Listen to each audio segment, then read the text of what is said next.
Hey YouTube, it's Kristen. You're watching Chatterbox Budgets. Thank you so much for joining me for video today. I hope everyone is doing well. It is Saturday, April 9th, 2022. It's 3:11 p.m. here in Salt Lake City, Utah. And we are going to go over my monthly budget for April. Let me take a drink of water real quick though. I apologize, it's really dry mouth today. Okay, so I'm an hourly employee who's paid bi-weekly. However, I do budget monthly and I'm a month ahead on covering my expenses.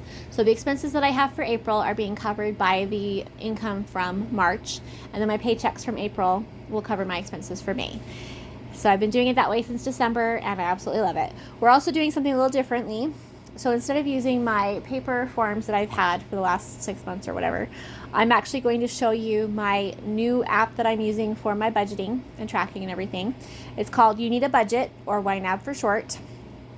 And I started using it 2 weeks ago and it has been absolutely fabulous, life-changing. It's just amazing. And I really cannot tell you why I love it so much without spending an hour going over it. So this is very different than anything I've ever done before. I've never done a video with my screen recording like this. But after having spent a lot of time trying to redo my forms to fit the new process and having printed them off and realizing they didn't work the way I thought they would work and just getting frustrated, I figured this would be the best way to do it, because instead of spending so much time just trying to get the information down on paper, I can spend my time presenting the information to you and then I can focus on other things. So if this is not your type of video, I totally understand, but hopefully you'll give me a chance to show you other videos where there will be more things to see that I haven't been doing the last few months, like my prop money, stuffings, things like that. So anyway, okay. At the beginning of April, I started with $4,856.89 with all of my accounts to budget with. I took everything I had in my savings, checking, Cash App, and my cash that's in my safe, put it all together into one category, which YNAB calls ready to assign, and basically started over from scratch with all of my categories and everything. And so when you see at the top of this screen, it says $2,737.98 ready to assign. We can disregard that because that's my paycheck that I received yesterday. That is not money that we're worrying about right now. That'll go towards May's expenses. So just ignore that. And then on the screen, you can ignore the available column because that's what I have available at this moment, not what I had available on the first of the month. So what we're going to look at is the assigned category, because that is the money that I have budgeted for April. Okay. So for scheduled expenses, which are things that I have a set due date, set dollar amount that I know about on the first of the month, we're budgeting $2,137.57. I am no longer rounding my payments up to the nearest dollar on my budget. I'm going to do the exact amount, and then just that's what we're going to do. And so any that you see that are even amounts that's how much I'm billed for. So for my car insurance, it's going to be $59.95. For my cell phone, it's $63. For my electric bill, it's $52. That's on equal pay. For my internet, it's $98.58. For my natural gas, it's $31. That one's also on equal pay. For water, sewer, and trash, it's $60.73. For my annual fees, it's $108.88. For my subscriptions, it's $113.25. For my gym membership, it's $16.09. And then for home insurance, it's $7.16. For rent, it's $1,225.95. That 95 cents is the fee I pay for using electronic funds transfer to pay my rent on the portal. They charge fees for all types of payment options, but that's the least expensive of the three. Because for credit cards, it's like $30, and then for debit card, it's like $5. And then for the electronic funds transfer, it's only 95 cents. So, and then for loan payments, it's $300.98. Then for unscheduled expenses, which are things that do not have a set date or a dollar amount, they're just things I know I have to buy weekly or bi-weekly or whatever, we're budgeting $750. So for gas and fuel, I'm budgeting $60. For groceries and food, I'm budgeting $350. $50 of that is intended to be used for food delivery or fast food. Hopefully I won't use all of it, and then I can just transfer it to next month. And then for household, it's $60. That's for things like toilet paper, paper towels, things you use for running a household. Miscellaneous is $20. And then for personal stuff, that's $60. That's for things like body wash, shampoo, deodorant, things you use for personal hygiene, personal care. Pet stuff is $200. That's for, I have 2 pets. I have a dog and a cat, and that's for their food, their treats, the dog's tennis balls, and then also for their pet waste management products. Irregular expenses, which are things that come up either quarterly, monthly, maybe annually. It just depends on what it is. I'm putting in there, I'm budgeting $1,989.49. So irregular expenses, the contingency fund, which is my version of the emergency fund, there's nothing in there right now because I took the money that was in there and reallocated it to the other categories. So I'll be filling that back up again soon, but not with this paycheck, or not with the income from March.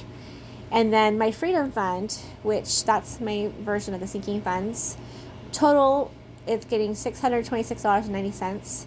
I'll split that up later, but that's how much I'm putting in there total. And then for my health savings account, this is money that I've already had in the account. It's not like I just got it, but the total amount on my health savings account is $1,362.59. That does include the contributions from yesterday from my employer and myself, just because they're already there, and I just threw it all together. So the freedom funds, so I haven't assigned them out yet, but we're going to do that I'll do that a little bit later. But I'll be taking the $626.90 and dividing it up into these different categories. So auto care should get 10, entertainment will get 10, gifts and donations will get like 150. I think I have to still calculate that. I'm just trying to fill in what I need for the holidays, so Mother's Day and Father's Day, and then also birthdays, and then Christmas, stuff like that. For gifts and donations, that's what I was just talking about. Entertainment. I skipped entertainment. I don't know what I'm doing. Gifts and donations. So about 150. We'll see. I've got to go over that and calculate it later. Personal care, which is basically for hair care. That's my hair appointments. That one's going to get $75. Pet care will get about $86. Zeus, I'm not able to get him in until at least June because the vet's been so booked. And so I just need to have enough to cover the $250 deductible, and then possibly 10% of anything above that. But for a preventive exam, we've never gone over like $246. So I'm just going to plan on having $250 and call it good. And then for my shopping category, which includes hobbies, books, electronics, clothing, that one's right now I'm not it's going to get $211.96. That's money I've already spent because I did buy clothes this week. That'll be on my weekly check-in. And then for travel, I'm planning on putting $10 in my travel fund. I may do more out of my bonus. I haven't really decided yet. Okay, so that's everything for that. So like I said, the total amount we started with was $4,856.89. Of course, $1,362.59 of that can only be used for my medical, expenses. But the rest of it was I have 3 different checking accounts, 3 different savings accounts, a cash app, and then the cash in my safe. So I took all of that money, put it together, and just wanted to be able to start over with a new way of looking at things. I've been avoiding the use of the word budget because to me budgeting was restrictive. And now that I've started using this program and this app and doing a zero-based budget without actually doing it on purpose, I cannot believe how freeing it really is. But I think I needed those 6 months of just letting myself spend money when I wanted to spend it without using my credit cards unless I had the money to pay the credit cards off, and without taking away from my other payments, my other bills. I needed that 6 months just to be able to get that out of my system. And now that I've done that, I feel like now I want to be able to have that money tucked away and just let it sit there, and I'll use it later, when I find something I really do want. So anyway, I hope that makes sense. I'm sorry that this is a little bit different, or I'm not sorry. I hope that you don't mind that this is a little bit different. This was the best way I could think of to get the information out there. I wanted to be able to do it without having to just basically copy what would be on the screen anyway. And so it just seemed like the best option. But like I said, I think my weekly check-ins will still be on paper. I'm not sure. It'll just depend on how my phone does. It's been overheating a lot, and the battery just drains really fast. So I need to replace it, but I'm just kind of waiting. So I think I'll try to find some other ways of recording and stuff for a little while, especially because I invested in this tablet back in February.